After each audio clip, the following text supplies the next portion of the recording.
So எல்லாருக்கும் ஒரு பெரிய ஹாய், முக்கியமாக ஃபிலிம் ரோல் ஃபேமிலிக்கு எல்லாரும் வந்துட்டீங்கல்ல.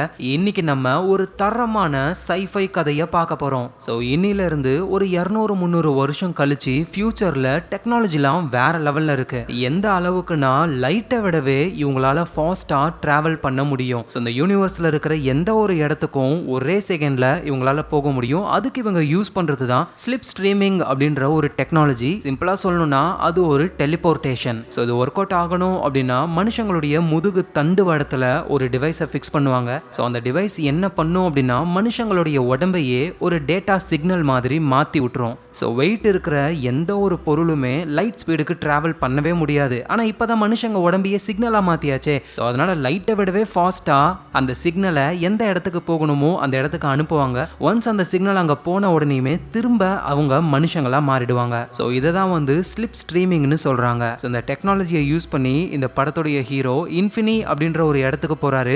அங்க அவருக்கு நடந்த விஷயங்கள் என்ன, அங்கிருந்து திரும்ப பூமிக்கு பத்திரமா வந்தாரா இல்லையான்றது தான் இந்த படத்துடைய முழு கதையே. ஸோ கதைக்குள்ள போகிறதுக்கு முன்னாடி நீங்க பார்த்துக்கிட்டு இருக்கிறது ஃபிலிம் ரோல். ஞாபகமா எல்லாரும் சப்ஸ்கிரைப் பண்ணி உங்க ஃபிலிம் ரோலை சப்போர்ட் பண்ணுங்க. ஸோ இன்னைக்கு நம்ம ஒரு ஆஸ்திரேலியன் சைஃபை படமா ரிலீஸ் ஆன இன்ஃபினின்ற படத்துடைய கதையை தான் பார்க்க போறோம். ஸோ கதையோட ஆரம்பத்தில் 23வது நூற்றாண்டுடைய கடைசி காலகட்டம், கிட்டத்தட்ட இன்னிலிருந்து ஒரு 200-300 வருஷம் கழிச்சு. ஸோ அந்த டைம்ல முக்காவாசி மக்கள் வறுமை கோட்டுக்கு கீழே தான் இருக்காங்களே. ஸோ ஒரு நார்மலான லைஃபை வாழ்றதுக்கே அவங்க ரொம்ப ஆபத்தான வேலைகளை செய்கிறாங்க.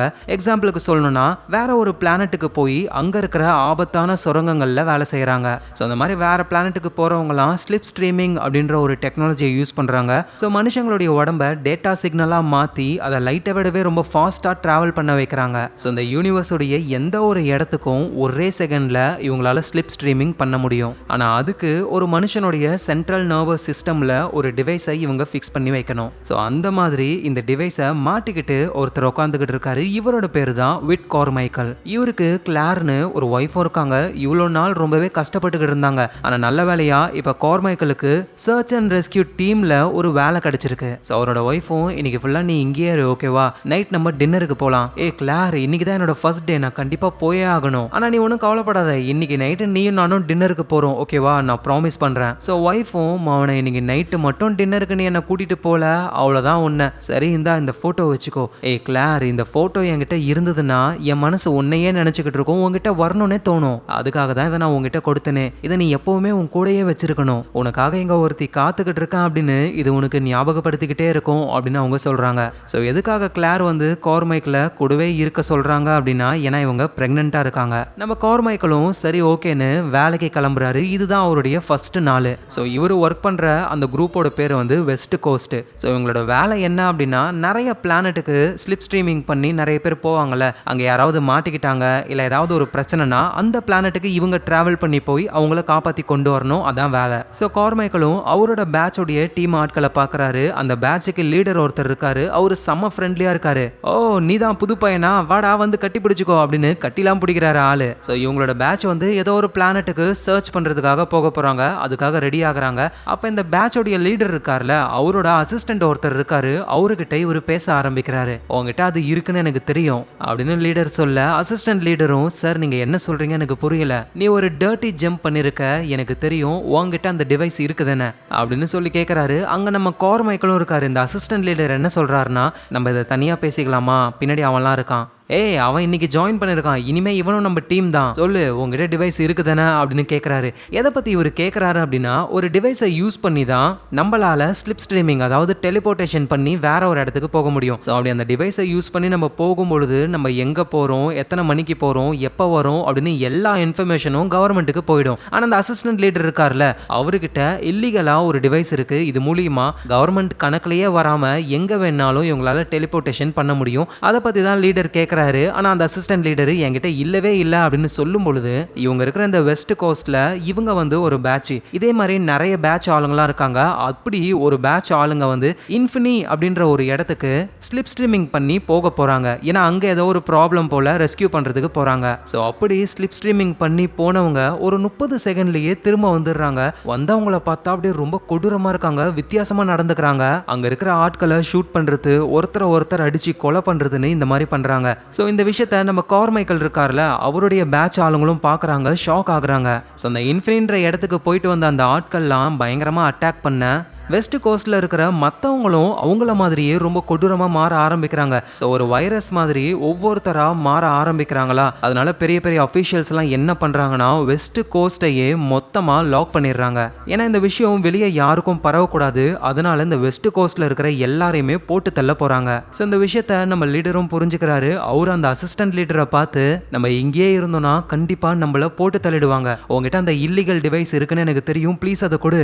ஆனால் லீடர் உண்மையாக என்கிட்ட இல்லை, டேய் குடுத்து தொலைடா, நம்ம இங்க இருந்து தப்பிக்கணும் அப்படின்னா நம்ம ஸ்லிப் ஸ்ட்ரீமிங் பண்ணி வேற எங்கேயாவது போகணும், அதுதான் ஒரே வழி அப்படின்னு சொல்ல அசிஸ்டன்ட் லீடரும் அந்த டிவைஸை எடுக்கிறாரு. ஆனால் லீடர் நம்மள ஃபுல்லா லாக் பண்ணிட்டாங்க, இங்க இருந்து நம்ம ஸ்லிப் ஸ்ட்ரீமிங் பண்ணோம்னா நம்மள எந்த ஒரு பிளானட்டுக்கும் போக விட மாட்டாங்க, ஆக்சஸை கேன்சல் பண்ணிடுவாங்க அப்படின்னு சொல்ல லீடரும் ஒரு ஐடியாவை சொல்றாரு, நம்ம இன்ஃபினிக்கு போகலாம் அப்படின்னு. ஏன்னா அந்த இன்ஃபினின்ற இடம் வந்து இந்த யூனிவர்ஸோடைய எட்ஜில் இருக்கு. இன்னும் சொல்ல போனா ஸ்லிப் ஸ்ட்ரீமிங் பண்ணி போகக்கூடிய ரொம்ப தூரமே அந்த இன்ஃபினின்ற இடம் தான். ஸோ அதனால அவ்வளோ லாங் டிரான்ஸ்ஃபர் எல்லாம் அவங்களால கேன்சல் பண்ண முடியாது, நம்ம அங்க போகலாம் அப்படின்னு சொல்ல அசிஸ்டன்ட்டும் நம்ம லீடரை அனுப்ப ரெடி ஆகுறாரு. ஆனா லீடருடைய முதுகுக்கு பின்னாடி இருக்கிற அந்த டிவைஸ் வந்து நடந்த கலவரத்துல உடஞ்சிருச்சு போல. ஸோ அதனால அவரால் ஸ்லிப் ஸ்ட்ரீமிங் பண்ணவே முடியாது. சரி ஓகே பரவாயில்ல, என்ன விடுங்க, நீங்க 2 பேரும் தப்பிச்சு போங்க அப்படின்னு நம்ம கார்மைக்கல் கிட்டையும் அசிஸ்டன்ட் கிட்டையும் சொல்ல அவரும் கார்மைக்கலுக்கு டிவைஸ் எல்லாம் செட் பண்ணி வைக்கிறாரு. ஸோ அப்படியே நம்ம கார்மைக்கலும் அந்த அசிஸ்டன்ட்டும் அங்கிருந்து மறைஞ்சி டெலிபோர்ட் ஆகி இன்ஃபினிக்கு போயிடுறாங்க. இந்த நேரத்தில் அந்த வெஸ்ட் கோஸ்ட்ல இருக்கிற எல்லாரையுமே சாகடிச்சிட்டாங்க.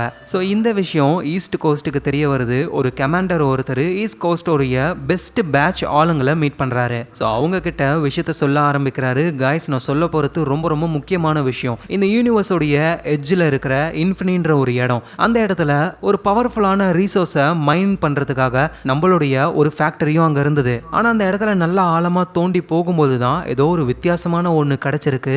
அது அங்க இருக்கிற 1600 பேருடைய மைண்டையும் மாற்றி ஒருத்தர் அடித்து எல்லாருமே இறந்து போயிட்டாங்க. ஸோ அதனால் அந்த ஃபேக்ட்ரியை மொத்தமாக க்ளோஸ் பண்ணிட்டோம். இன்ஃபினில இருந்து எந்த ஒரு பொருளும், ஒரு சின்ன மண்ணு கூட பூமிக்கு வரக்கூடாது, ஏன்னா அது ஆபத்துன்னு நாங்கள் முடிவு பண்ணோம். ஸோ அந்த இன்சிடென்ட்டுக்கு அப்புறம் இன்ஸ்பெக்ஷனுக்காக ஒரு குரூப் போனாங்க. ஆனால் போனவங்க திரும்ப வரவே இல்லை. அங்கேயே எல்லாரும் இறந்து போக ஆரம்பிச்சாங்க, ஒருத்தரை தவிர. சரி, அவரை பூமிக்கு ஸ்லிப் ஸ்ட்ரீமிங் பண்ணலான்னு பார்த்தா அவர் முதுகுக்கு பின்னாடி இருக்கிற டிவைஸை அவரே பிச்சு போட்டாரு. அந்த இடத்துல என்ன இருக்குன்னு தெரியல, மனுஷங்களுடைய மனசை மொத்தமா மாத்திடுது. அவர் என்ன பண்ணிட்டாருன்னா பேலோட பூமிக்கு வர மாதிரி பண்ணி விட்டாரு. அதாவது அவங்க என்ன நினைக்கிறாங்கன்னா அந்த இன்ஃபினில ஏதோ ஒன்று வித்தியாசமா இருக்கு, அது மனுஷங்களை மிருக மாதிரி மாத்துது, ஸோ அங்க இருந்து எந்த ஒரு பொருளும் வரக்கூடாதுன்னு சொல்லியிருக்காங்க. ஆனா போன டீம்ல ஒருத்தர் அங்க இருந்து சுரங்கத்துல தோண்டாங்கல்ல, அந்த பொருள்லாம் பூமியில ஏதோ ஒரு லொகேஷனுக்கு வர மாதிரி செட் பண்ணிட்டாரு. ஸோ இன்ஃபினில இருந்து அந்த பேலோடு மட்டும் நம்ம பூமிக்கு வந்துருச்சுன்னா அவ்வளவுதான், பூமியில இருக்கிற எல்லாருமே மிருகமா மாறி ஒருத்தர் அடிச்சு இறந்து போயிடுவாங்க. ஸோ அது மட்டும் நடக்கவே கூடாது. அதை தடுக்கணும்னு வெஸ்ட் கோஸ்ட்ல இருந்து ஒரு குரூப் போயிருக்காங்க. போனவங்க நேரத்துக்கு வந்திருக்கணும், என்ன ஆச்சு அப்படின்னு சொல்லி ஒரு கால் பண்ணி கேட்கும் போது தான் போன ஆட்கள் 30 செகண்ட்ல திரும்ப வந்துட்டாங்க. வந்தவங்கலாம் ரொம்ப கொடூரமா இருக்காங்க. வெஸ்ட் கோஸ்ட்ல இருக்கிற எல்லாருக்குமே அந்த வைரஸ் மாதிரி ஏதோ ஒன்று பரவ ஆரம்பிச்சு இப்போ வெஸ்ட் கோஸ்டையே மொத்தமா காலி பண்ணிட்டாங்க. ஸோ இந்த விஷயத்த கமாண்டர் கேட்டுட்டு அவரோட டீம் கிட்டையும் சொல்ல ஆரம்பிக்கிறாரு. ஸோ டீம், இதுக்கு மேல உங்ககிட்ட தான் இருக்கு. ஸோ இப்போ நீங்க தான் இன்ஃபினிக்கு போக போறீங்க. போயிட்டு நீங்க பண்ண வேண்டிய வேலை அந்த பேலோட ஆஃப் பண்ணும். இன்ஃபினில இருந்து எந்த ஒரு பொருளும் பூமிக்கு வரக்கூடாது. அதோட ஞாபகம் வச்சுக்கோங்க, நீங்க இன்ஃபெக்ட் ஆகாம இருக்கணும். அதோட இன்னொரு முக்கியமான விஷயம், வெஸ்ட் கோஸ்ட்ல இருந்த எல்லாருமே இறந்து போயிட்டாங்க, ஒருத்தரை தவிர கார்மைக்கல். அவர் இல்லீகலா இன்ஃபினிக்கு ஸ்லிப் ஸ்ட்ரீமிங் பண்ணி போயிருக்காரு. ஒரு வாரமா அவர் இன்ஃபினில தான் இருக்காரு அப்படின்னு சொல்ல இங்க ஈஸ்ட் கோஸ்ட்ல இருக்கிறவங்க ஷாக் ஆகுறாங்க. எது ஒரு வாரமாவா சார்? இப்போ ஒரு 4-5 நிமிஷத்துக்கு முன்னாடி தானே சார் இந்த இன்சிடென்ட்டா நடந்தது. ஸோ இப்பதான் கமாண்டரும் ஒரு விஷயத்த சொல்றாரு. அந்த இன்ஃபினின்ற இடம் நிறைய பிளாக் ஹோல்ஸ்லாம் இருக்கிற இடத்துல இருக்கு. ஸோ அதனால டைம் டைலேஷன் ரொம்ப அதிகமாக இருக்கும். எங்கள் பூமியில் 1 நிமிஷம் 14 செகண்ட் அப்படின்னா இன்ஃபினில ஒரு நாள்னு அர்த்தம். யோசிச்சு பாருங்க, வெஸ்ட் கோஸ்டோடைய அந்த டீமு நம்மளை பொறுத்த வரைக்கும் 30 செகண்ட்ல திரும்ப வந்துட்டாங்க. ஆனால் அவங்கள பொறுத்த வரைக்கும் 9 மணி நேரங்கள் அந்த இன்ஃபினில இருந்திருக்காங்க. ஸோ அதனால நம்ம டைம் வேஸ்ட் பண்ணவே கூடாது. சீக்கிரமா நீங்க போங்க, உங்களோட வேலை அந்த பேலோட ஆஃப் பண்ணணும், அப்புறம் கார்மைக்கலை பத்திரமா கூட்டிட்டு வரணும், போயிட்டு பத்திரமா திரும்பி வாங்க அப்படின்னு கமாண்டர் சொல்ல இவங்களும் இன்ஃபினிக்கு போக ஆரம்பிக்கிறாங்க ஸ்லிப் ஸ்ட்ரீமிங்கை யூஸ் பண்ணி. பண்ணி. ஸோ இது லைட்டை விடவே ரொம்ப ஃபாஸ்ட்ன்றதுனால உடனே அந்த இடத்துக்கு வந்துட்டாங்க. இப்போ அந்த இடத்துல சர்ச் பண்ண ஆரம்பிக்கிறாங்க. ஸோ வந்தவங்க வந்து ஈஸ்ட் கோஸ்ட் டீம் அவங்க 2 குரூப்பா பிரிஞ்சு ஒருத்தவங்க அந்த பேலோட ஆஃப் பண்ணும் அப்படின்னு போறாங்க, இன்னொருத்தவங்க நம்ம கார்மைக்கிளை தேடி போறாங்க. ஸோ அப்படி போகும்பொழுது இந்த இன்ஃபினில நிறைய பேர் இறந்து போயிருக்கிறத பார்க்குறாங்க. இங்க வேலை செஞ்சவங்க, வந்த ரெஸ்கியூ டீம், மற்ற ஆட்கள்னு அவ்வளோ பேர் கொடூரமா இறந்து போயிருக்காங்க. அதுவும் அந்த இடத்துல ஜென்ரேட்டர்லாம் ஆஃப் ஆகி ஃபுல்லா எல்லாமே ஃப்ரீஸ் ஆகிருக்கு. -17 டிகிரி. அங்க இருக்கிற ஒரு டெட் பாடியில ஏதோ கொம்பு மாதிரிலாம் முளைச்சிருக்கு. வித்தியாசமான முறையில் அவங்க இறந்து போயிருக்காங்க. அப்புறம் துணியை காய வைக்கிற மாதிரி முகத்தெல்லாம் கிழிச்சு அதை காய வச்சிருக்காங்க. ஸோ ஃபர்ஸ்ட் இந்த ஸ்டேஷனுக்கு பவர் வேணும் அப்படின்னு ஜென்ரேட்டரை கண்டுபிடிச்சி அதை ஆன் பண்ண உறைஞ்சு போன இடம் திரும்ப நார்மலாக ஆரம்பிக்குது. அங்க இருக்கிற சிஸ்டம்லாம் ஆன் ஆகுது. சடனா அந்த சிஸ்டம்ல ஒரு மெசேஜ் வருது, நீங்க யாரு அப்படின்னு கேட்டு. இந்த ஈஸ்ட் கோஸ்டோட லீடரும் பதிலுக்கு ரிப்ளை பண்றாரு, நாங்க சர்ச் அண்ட் ரெஸ்கியூ டீமை சேர்ந்தவங்க. அகைன் ஒரு மெசேஜ் வருது, நீங்க எதுக்காக இங்க வந்திருக்கீங்க அப்படின்னு. நாங்க விட் கார்மைக்கல் அப்படின்ற ஒருத்தரை கண்டுபிடிக்க வந்திருக்கோம் அப்படின்னு சொல்ல டக்குன்னு டோர் ஓபன் ஆகுது. இங்க ஈஸ்ட் கோஸ்ட்லாம் பயப்பட ஆரம்பிக்கிறாங்க. யார் அதுன்னு பார்த்தா நம்ம விட் கார்மைக்கல் தான். ஸோ அவரை இந்த ஈஸ்ட் கோஸ்ட்ல இருக்கிறவங்கலாம் விசாரிக்க ஆரம்பிக்கிறாங்க. ஏன்னா இங்க என்ன நடந்ததுன்னு தெரிஞ்சுக்கணும்ல. ஸோ கார்மைக்கலும் சொல்ல ஆரம்பிக்கிறாரு, நானும் அசிஸ்டன்ட் லீடரும் இந்த இடத்துக்கு வந்தோம். நாங்க இங்க வரும்பொழுதே இங்க நிறைய பேர் இருந்தாங்க. ஆனா அவங்க எல்லாருமே ரொம்ப கொடூரமா நடந்துக்கிட்டாங்க. இது வைரஸா என்ன ஏதுன்னு தெரியல. பாதிக்கப்பட்டவங்களுடைய ரத்தம் நம்ம மேல பட்டாலே போதும் அவங்கள மாதிரியே நம்மளும் மாறிடுவோம். ஸோ அவங்கெல்லாம் இறக்கமே இல்லாம அவங்க தோலை அவங்களே பிச்சுக்கிட்டு அதை எடுத்து காயெல்லாம் போட்டாங்க. ஸோ என்னையும் அட்டாக் பண்ண வந்தாங்க. வேற வழி இல்லாம நான் ஒரு சேஃபான லாக்கருக்குள்ள போயிட்டு என் நல்ல நேரம் அங்க ஒரு கோர் சிஸ்டம் ஒன்று இருந்தது. அதுல கோடிங்ஸ் எல்லாம் போட்டு வெளியே இருக்கிற டெம்பரேச்சரை மொத்தமா கம்மி பண்ணி அவங்க எல்லாரையுமே காலி பண்ணிட்டேன். ஸோ ஒரு வாரமான அந்த லாக்கருக்குள்ள தான் இருந்தேன். திடீர்னு ஜென்ரேட்டர் ஆன் ஆகிற மாதிரி ஒரு சவுண்டு. ஸோ அதனால தான் நான் உள்ள இருந்தே உங்களுக்கு மெசேஜ் பண்ணேன். ஸோ எது என்னவோ என்ன தேடி கண்டுபிடிக்க தானே வந்தீங்க, நான் தான் கிடைச்சிட்டேன்ல, வாங்க நம்ம உடனே போகலாம். அதுக்கு ஈஸ்ட் கோஸ்ட் ஆளுங்களும் கண்டிப்பா நம்ம போகலாம். ஆனா போகிறதுக்கு முன்னாடி இந்த இன்ஃபினின்ற இடத்துல இருந்து ஒரு பேலோடு பூமிக்கு வர மாதிரி இருக்கு. அந்த பேலோட மட்டும் தடுத்து நிறுத்திட்டா போதும், நம்ம கிளம்பிடலாம். ஸோ இப்போதான் கார்மைக்கிளும் புரிஞ்சுக்கிறாரு, அப்படின்னா என்ன காப்பாற்றணும்னு நீங்க வரல, இந்த பேலோட தடுக்கிறதுக்காக தான் வந்திருக்கீங்க. ஒரு ஒப்புக்கு சப்பானியா என்ன கூட்டிட்டு போறீங்க, கரெக்டா?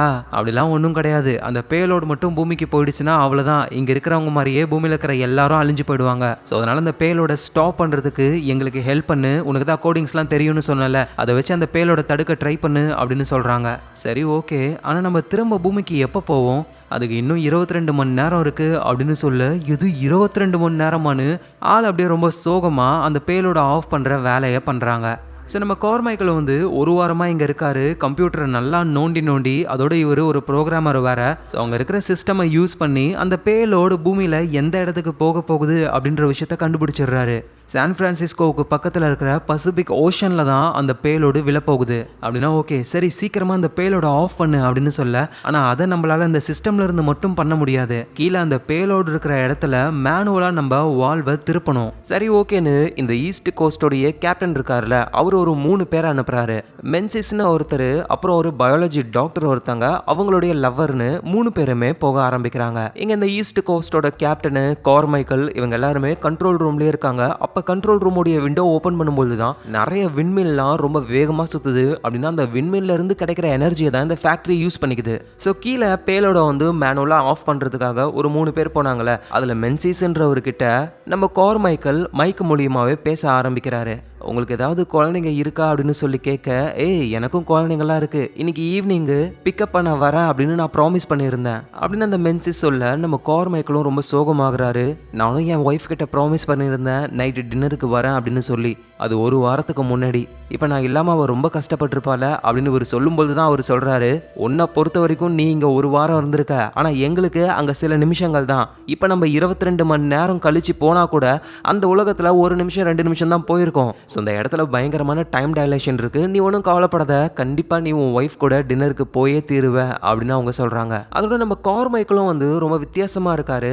அவரும் இந்த வைரஸில் அஃபெக்ட் ஆன மாதிரியே இருக்குது. ஸோ இந்த விஷயத்த ஈஸ்ட் கோஸ்ட்டை சேர்ந்த ஒரு மொரட்டு பீஸ் ஆள் ஒருத்தர், அவர் அப்படியே நம்ம கார்மைக்கிள் பக்கத்தில் வந்து உண்மையை சொல்லு, நீயும் அஃபெக்ட் ஆகியிருக்க தானே, நீ ஒரு மாதிரி இருக்கியே அப்படின்னு சொல்லி கேட்க, கார்மைக்கிளுக்கு என்ன சொல்கிறதுன்னு தெரியல. அப்படியே அந்த மொரட்டு பீஸை நேருக்கு நேரம் முறைச்சி, என் கண்ணை பாரு, என்னை பார்த்தா இன்ஃபெக்ட் ஆன மாதிரி தெரியுதா உனக்கு, அப்படியே நீங்கள் சொல்கிற மாதிரி நான் மட்டும் இன்ஃபெக்ட் ஆகி இருந்தேன்னா நேரத்துக்கு உங்கள் எல்லாரையுமே கொன்று இருப்பேன் அப்படின்னு இவர் சொல்ல, அந்த மொரட்டு பீஸால் எதுவும் சொல்ல முடியல. அவரோட பேர் வந்து செஸ்டர். ஸோ சும்மா கேள்வி கேட்காம ஓரமாக போ, நான் பேலோட ஆஃப் பண்ணும் அப்படின்னு சொல்லி சிஸ்டமில் அதுக்கான வேலையை பார்க்குறாங்க.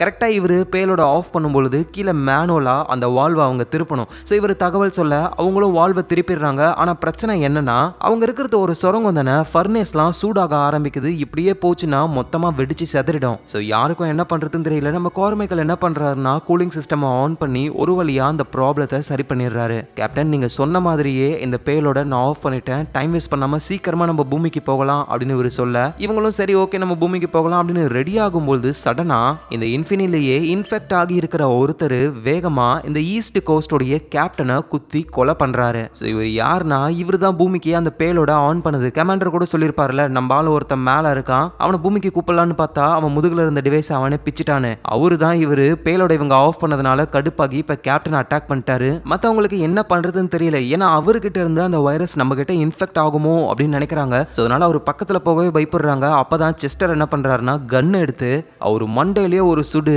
அப்படியே மண்டை செதறி ரத்தம்லாம் இவங்க மேல பட ஆரம்பிக்குது. இவங்க மேல ரத்தம் பட்ட உடனேயுமே ஏதோ ஆசிட் பத்த மாதிரி கத்த ஆரம்பிக்கிறாங்க. அவங்க பிஹேவியரே மாறி இவங்களும் இன்ஃபெக்ட் ஆக ஆரம்பிக்கிறாங்க. ஸோ கார்மைக்கல் புரிஞ்சுக்கிறாரு, அவ்வளோதான் இவங்க பொழைக்க வாய்ப்பு இல்லை அப்படின்னு வேகமா இங்க இருந்து கிளம்புறாரு. போறதுக்கு முன்னாடி மைக்ல யாரையும் நம்பாதீங்க, எல்லாருமே இன்ஃபெக்ட் ஆயிட்டீங்க அப்படின்னு சொல்லி இங்க இருந்து தூரமா போகணும்னு பக்கத்து கம்பார்ட்மெண்ட்டுக்கு எகிரி குதிக்கும் பொழுது கால் ஸ்லிப் ஆகி அப்படியே கீழே விழுந்துடுறாரு. ஸோ இந்த நேரத்தில் பூமியில இருக்கிறவங்களுக்கு தெரிஞ்சிருச்சு மேல ப்ராப்ளம்னு. அவ்வளோதான், ஈஸ்ட் கோஸ்டும் காலி, கார்மைக்கலும் காலி அப்படின்ற விஷயத்த கார்மைக்கலுடைய ஒய்ஃப் கிட்ட சொல்றாங்க. அவங்க ரொம்ப கஷ்டப்படுறாங்க. ஸோ இவங்களை பொறுத்த வரைக்கும் கார்மைக்கல் காணாம போகி கொஞ்ச நேரம் தான் ஆகுது. ஆனா அங்க நம்ம ஆளு ஒரு வாரமா இருக்காரு. ஸோ மேல இருந்து கீழே விழுந்து கார்மைக்கலும் சேஃபான ஒரு இடத்துக்கு போகணும் அப்படின்னு நினைக்கும் பொழுது திடீர்னு ஈஸ்ட் கோஸ்ட் சேர்ந்த ஒரு சோல்ஜர் ஒருத்தர், டேய் கார்மைக்கல் நீ எங்க இருக்க, உன்னால தான்டா எங்களுக்கு இந்த பிரச்சனை அப்படின்ற மாதிரி பின்னாடியே ஃபாலோ பண்ணி வராரு. ஆக்சுவலா நம்ம கார்மைக்கலும் இந்த வைரஸ்னால இன்ஃபெக்ட் ஆகி இருக்காரு. ஆனா என்ன அவருக்கு பாதிப்பு அவ்வளவா இல்ல, கண்ணு ரெட்டா இருக்கு அவ்வளவுதான். சோ பின்னாடியே கொல்றதுக்காக ஒரு சோல்ஜர் வேற வராரா, அதனால கார்மைக்கல் சேஃபா ஒரு இடத்துல ஒளிஞ்சுக்கிறாரு. ஆனா அந்த சோல்ஜர் கரெக்டா நம்ம கார்மைக்கல் இருக்கிற இடத்த கண்டுபிடிச்சு நீ இங்க தான் இருக்கன்னு எனக்கு தெரியும்டா நீ காலின்னு அப்படியே கண்ணால ஷூட் பண்ணலான்னு வரும்பொழுது பின்னாடி வேற ஒரு சோல்ஜர் இந்த சோல்ஜரை போட்டு தள்ளிடுறாரு. அந்த வைரஸ்னால ஒருத்தர் அடிச்சு கொன்னுக்குறாங்க. சோ கிட்டத்தட்ட ஒரு பைத்தியமாவே ஆயிட்டாங்க. ரெண்டு விஷயங்களை தான் அவங்க பண்றாங்க. ஒன்னு கார்மைக்கலை தேடுறாங்க, இன்னொன்னு அவங்களுக்குள்ளேயே அவங்களே அடிச்சுக்கிறாங்க. சோ இறந்து போன ஒரு சோல்ஜருடைய கன்னை எடுத்துட்டு அப்படியே நம்ம கார்மைக்கல் மெதுவா நடந்து போகும்போது தான் அவரு இந்த இன்ஃபினிலேயே இருக்கிற ஒரு லேபுக்குள்ள போறாரு. அந்த லேபுக்குள்ள நிறைய கண்ணாடி டப்பால ஏதோ ஜெல்லு மாதிரி வித்தியாசமான விஷயங்கள் இருக்கு. ஸோ இந்த லேப்ல முன்னாடி இருந்தவங்கலாம் ரிப்போர்ட்லாம் எழுதியிருக்காங்க. அதை நம்ம கார்மைக்கல் படிக்கும்போது தான் எல்லா விஷயத்தையும் புரிஞ்சுக்கிறாரு. ஸோ இந்த இன்ஃபினின்ற இடத்துக்கு பூமியில இருந்து ஆட்கள் வந்து சுரங்கம் தோன்ற வேலையை பார்க்குறாங்க மினரல்ஸை எடுக்கிறதுக்காக. ஆனா அப்படி தோண்டும் பொழுது இவங்களுக்கு கிடைச்ச ஒரு வித்தியாசமான பொருள் தான் பிரைமார்டியல் ஊஸ் அப்படின்னு ஒன்று. கிட்டத்தட்ட சொல்லணும்னா அது ஒரு லைஃப் ஃபார்ம், ஒரு உயிரினம். நம்ம சிம்பிளா அதை ஒரு ஏலியன்னு சொல்லலாம். அந்த ஏலியன் பார்க்க ஜெல்லு மாதிரி தான் இருக்கும், அதுக்குன்னு ஒரு உருவம் கிடையாது. ஏன்னா அந்த ஏலியனுக்கு டிஎன்ஏ ஸ்ட்ரக்சர்னு ஒன்று கிடையாது. ஆனால் அதால டிஎன்ஏவை உருவாக்க முடியும். ஸோ அந்த ஏலியன் மனுஷங்களை அட்டாக் பண்ணுது. ஸோ இந்த ஏலியன் வந்து மனுஷங்களுடைய ரத்தத்தில் கலந்து அந்த ரத்தம் வேற ஒருத்தர் மேலே பட்டுச்சுன்னா அவரையும் அந்த ஏலியன்ஸ் அஃபெக்ட் பண்ணி அவங்க எல்லாருமே மிருகம் மாதிரி மாறுறாங்க. ஏன்னா மனுஷங்களை பற்றி அந்த ஏலியன் ஸ்டடி பண்ணுது. ஏன்னா அந்த ஏலியனுக்குன்னு ஒரு உருவம் கிடையாதுல, ஜெல்லு மாதிரி தானே இருக்கு. ஸோ அதனால அது ஒரு மனுஷனோட உடம்புக்குள்ள போயிட்டு அவரோட உடம்புல இருக்கிற ஆர்கன்லாம் எப்படி வேலை செய்யுது, அந்த ஆர்கன் மாதிரியே புதுசா உருவாக்கணும் அப்படின்னு ட்ரை பண்ணுது. அதாவது ஏலியன் வந்து அப்கிரேட் ஆகணும்னு நினைக்குது. அதுக்காக மனுஷங்களோட உடம்புக்குள்ள போயிட்டு அவங்களோட உடல் உறுப்புகள் எல்லாம் அந்த ஏலியன்ஸ் வந்து காப்பி பண்ண ஆரம்பிக்குது. அதோட மனுஷங்களையும் அது கண்ட்ரோல் பண்ண ட்ரை பண்ணுது. அதனால தான் மனுஷங்க வந்து ரொம்ப வித்தியாசமா நடந்துக்கிட்டு ஒருத்தர் அடிச்சு இறந்து போறாங்க. ஸோ இந்த ஏலியன்னால யாராவது பாதிக்கப்பட்டு இருந்தாங்கன்னா ஒரு 2 மணி நேரம் அவங்க கண்ட்ரோல்ல இருப்பாங்க, அதுக்கப்புறம் அவங்க இறந்து போயிடுவாங்க அப்படின்னு அந்த ரிப்போர்ட்ல போட்டிருக்கு. ஸோ அந்த ஏலியன்னால தான் இந்த ஸ்டேஷன்ல இருக்கிற எல்லாருமே இறந்து போயிட்டாங்க. ஸோ இங்க நடக்கிற ப்ராப்ளம் எல்லாத்துக்குமே ஒரு ஏலியன் தான் காரணம் அப்படின்னு கார்மைக்கலுக்கு தெரிஞ்சிருச்சு. அப்பதான் திடீர்னு அந்த இடத்துக்கு ஈஸ்ட் கோஸ்ட சேர்ந்த மென்சிஸ் அப்படின்றவர் வந்து கார்மைக்கலை அட்டாக் பண்ண ஆரம்பிக்கிறாரு. ஆனா அந்த மென்சிஸ் இருக்காருல, இன்னும் அவர் அந்த ஏலியன்னால அஃபெக்ட் ஆகவே இல்லை. ஏன்னா அவர் மேல அந்த ரத்தம் படவே இல்லை. ஹே கார்மைக்கல், இங்க என்ன நடக்குதுன்னு சொல்லு, என் டீம் ஆளுங்களுக்குலாம் என்ன ஆச்சு, நீ மட்டும் கரெக்டா இருக்க, ஏன்னா இன்ஃபெக்ட் ஆனவங்களுடைய ரத்தம் என் மேல படவே இல்லை, உங்க மேலேயும் படல, அதனால தான் நீங்களும் நார்மலா இருக்கீங்க, எல்லாமே அந்த லேப்ல போட்டிருக்கு அப்படின்னு சொல்லி லேபுக்கு கூட்டிட்டு போறாரு. அந்த மென்சிஸ் என்றவரும் புரிஞ்சுக்கிறாரு. அப்படின்னா இதெல்லாம் ஒரு ஏலியன் தான் பண்ணிக்கிட்டு இருக்குல்ல. ஆமா, இந்த ஏலியன் இப்ப ஜெல்லு மாதிரி இருக்கு, இது அப்கிரேட் ஆகணும்னு நினைக்குது. அதுக்கு ஒரு ஸ்ட்ராங்கான ஒரு உயிரினம் தேவை, அதுதான் நம்மள அஃபெக்ட் பண்ணி நம்மள வச்சு அதுங்க நம்மள மாதிரியே மாறணும்னு ட்ரை பண்ணுதுங்க. சோ இந்த மென்சிஸும் புரிஞ்சுக்கிறாரு. அப்படின்னா உடனே நம்ம இங்க இருந்து போயாகணும். ஆனா ஸ்லிப் ஸ்ட்ரீமிங் பண்றது அந்த மொரட்டு பீஸ் இருக்கான்ல செஸ்டர், அவனால தான் பண்ண முடியும். ஃபர்ஸ்ட் நம்ம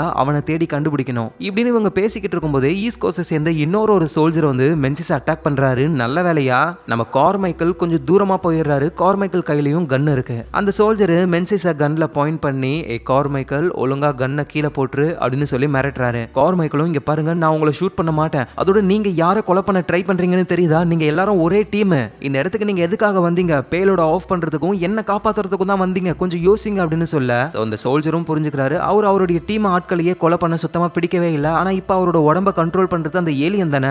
அதனால என்ன பண்றாருன்னா, என்ன வச்சு என் ஃப்ரெண்ட்ஸை கொல்ல நான் உன்னை விட மாட்டேன் அப்படின்னு அவரோட உடம்ப கஷ்டப்பட்டு கண்ட்ரோலுக்கு கொண்டு வந்து டக்குன்னு கன்னாலேயே அவரே ஷூட் பண்ணி இறந்து போறாரு. ஆனா அதனால அவருடைய ரத்தம்லாம் கீழே இருக்கிற மென்சிஸ் மேல பட்டு அவ்வளவுதான் அவரும் அஃபெக்ட் ஆக போறாரு. அவ்வளவுதான், இதுக்கு மேல நம்ம இங்க இருக்க கூடாதுன்னு கார்மைக்கேல் அங்க இருந்து போகலான்னு ட்ரை பண்ணும்போது மென்சிஸ் சொல்றாரு, ப்ளீஸ் கார்மைக்கேல், என்ன விட்டு போயிடாத, எனக்கு ஒரு குழந்தை இருக்கா, நான் அவளை கண்டிப்பா பாப்பேன் அப்படின்னு சொல்லி ப்ராமிஸ் பண்ணியிருந்தேன் இப்படின்னு மென்சிஸ் சொல்ல நம்ம கார்மைக்கேல் மனசும் ஒரு மாதிரி ஆகுது. சரி, அவரை காப்பாத்தலான்னு பக்கத்துல போனா திடீர்னு மென்சிஸ் அப்படிதான் பக்கத்துல வா, உன்னை நான் கொல்லாம விட மாட்டேன் அப்படின்னு கொடூரமா பேசுறாரு. திரும்ப நார்மலா பேசுறாரு. சோ அவ்வளவுதான், அவர் அஃபெக்ட் ஆயிட்டாரு. இதுக்கு மேல ஒன்னும் பண்ண முடியாதுன்னு கார்மைக்கேல் அவரோட கன்னாலேயே மென்சிஸை போட்டு தள்ளிட்டு அங்க இருந்து வராரு. அந்த மொரட்டு பேசு செஸ்டரை தேடுறாரு. ஏன்னா அவர் மூலியமா தான் ஸ்லிப் ஸ்ட்ரீமிங் பண்ணி பூமிக்கு போக முடியும். பார்த்தா செஸ்டரும் உயிரோட தான் இருக்காரு. அவரும் அஃபெக்ட் ஆகியிருக்காரு.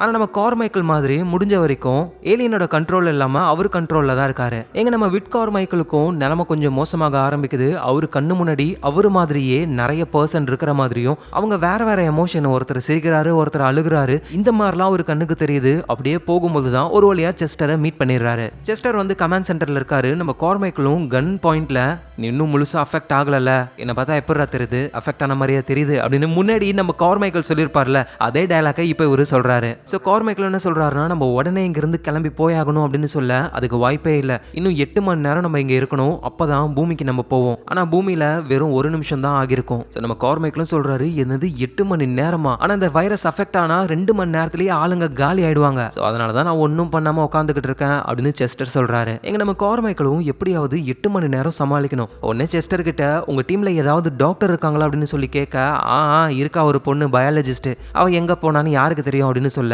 சரி வா நம்ம அவளை கண்டுபிடிக்கலாம் அப்படின்னு கார்மைக்கேல் கூப்பிடுறாரு. ஆனா செஸ்டர் வர மாதிரியே இல்லை. அதனால நம்ம கார்மைக்கேல் மட்டும் அந்த பயாலஜிஸ்ட்டை தேடி போறாரு. பார்த்தா அவங்க அந்த லேப்ல இருந்து அந்த ஏலியனை பத்திலாம் அவங்க தெரிஞ்சுக்கிட்டாங்க போல. அவங்க என்ன பண்றாங்கன்னா, ரத்தத்துல தான் அந்த ஏலியன் கலந்துருக்கும் அப்படின்னு சொல்லி பிளட் எல்லாம் வெளியே எடுக்க ட்ரை பண்றாங்க. அந்த நேரத்துல அங்க அந்த பயாலஜிஸ்டுக்கு ஒரு லவர் இருக்காருல்ல, அவர் அங்க வராரு. நம்ம சீக்கிரமா இங்க இருந்து தப்பிக்கணும், முக்கியமா நம்ம குழந்தைய காப்பாற்றணும் அப்படின்னு சொல்றாங்க. ஏன்னா அந்த பயாலஜிஸ்ட் பிரெக்னெண்டா இருக்காங்க போல. அந்த பயாலஜிஸ்டும் இல்ல, குழந்தை இறந்து போயிடுச்சு, அந்த ஏலியன் குழந்தையும் இன்ஃபெக்ட் பண்ணிடுச்சு அப்படின்னு சொல்றாங்க. அவர் அந்த லவர் அவரோட கண்ட்ரோலை இழக்க ஆரம்பிக்கிறாரு. அப்படியே அவரு பயாலஜிஸ்ட போட்டு தள்ளலான்னு வரும்பொழுது வேற வழி இல்லாம பயாலஜிஸ்ட் அவங்க லவரையே போட்டு தள்ளிடுறாங்க. அவரு காலி. இந்த நேரத்துல நம்ம கார்மைக்கேல் வந்து அந்த பயாலஜிஸ்ட் இருக்கிற இடத்துக்கு வந்துட்டாங்க. ஒரு டோரை ஓபன் பண்ண முடியல அவங்களால. கரெக்டா அந்த நேரத்துல செஸ்டரும் வந்து ஹெல்ப் பண்ண இவங்க உள்ள போறாங்க. பார்த்தா அந்த பயாலஜிஸ்ட் அந்த லவரை கொலை பண்ணி ரொம்ப கொடூரமா இருக்காங்க அவங்க. சோ நம்ம கார்மைக்கேலும் அந்த பயாலஜிஸ்ட் கிட்ட, உங்களுக்கு அந்த ஏலியன் பத்தி தெரியும் தானே, அதுகிட்ட இருந்து சமாளிக்க தப்பிக்க ஏதாவது ஒரு வழி இருக்கா அப்படின்னு சொல்லி கேட்கும் பொழுது எந்த ஒரு வழியும் கிடையாது.